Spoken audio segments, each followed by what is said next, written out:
This year we've chosen 4 new primary schools, and it's actually very exciting, it's very different for us. And the project that we're involved in at the moment, we've partnered with BrightMedia, who's actually taken us to leaps and steps that we didn't even imagine was possible. And they stepped into the grade 7 learners of primary schools, focusing on the EMS curriculum, and the key focus there is entrepreneurship. Well, I believe corporates have a huge part to play in the educational development of children, particularly exposing them to this type of thing and supporting them in their endeavours. The Entrepreneur Day for us is exciting in the sense that it's going to teach the children the value of money, how to budget, how to do the costings of the products that they're selling, how to price the products so that they can make a profit. And also to encourage the children to know and understand how to deal with money, so that there's a level of responsibility that they're going to have and understand in dealing with money, handling money, so that in the future these children have a good understanding of what it means to save, to put money aside, to be able to understand the value of owning and running your own business. And hopefully these are going to be our future leaders that are going to be part and parcel of the employed or employers in South Africa society going in the future. The book is aligned with the CAPS, and it has got inside also the rubric, and it also contains the samples of tokens man that we are going to use.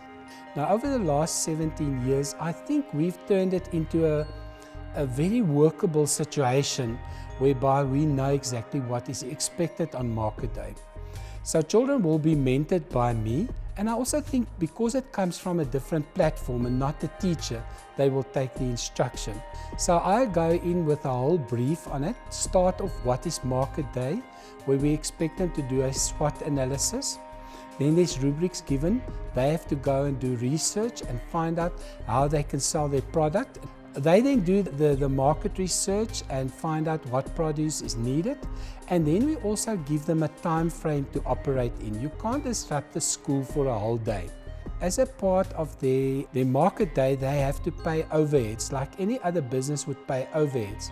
We charge them for a table, 20 Rand a table, and we charge them 60 Rand for a group. Our groups are set up in such a way that they're either from 1 to 6 learners in a group, so it's easily reachable. But it can happen that certain children do not have that money, and we also look differently there. Those learners need to come in with either the form of some labor that they add to it, or something that they can bring to the table which will help the specific market day. It's fantastic, and it doesn't have to be a glamorous event. It doesn't have to be of a certain standard. It's the exercise that's important, in my opinion. I want to say, get out there and start doing it. We're not all perfect. I also feel if you dream together, you can work together. If you stop dreaming, you will never succeed. To learners must know that they must take a risk. About business, you need to take risk. You must be responsible, creative.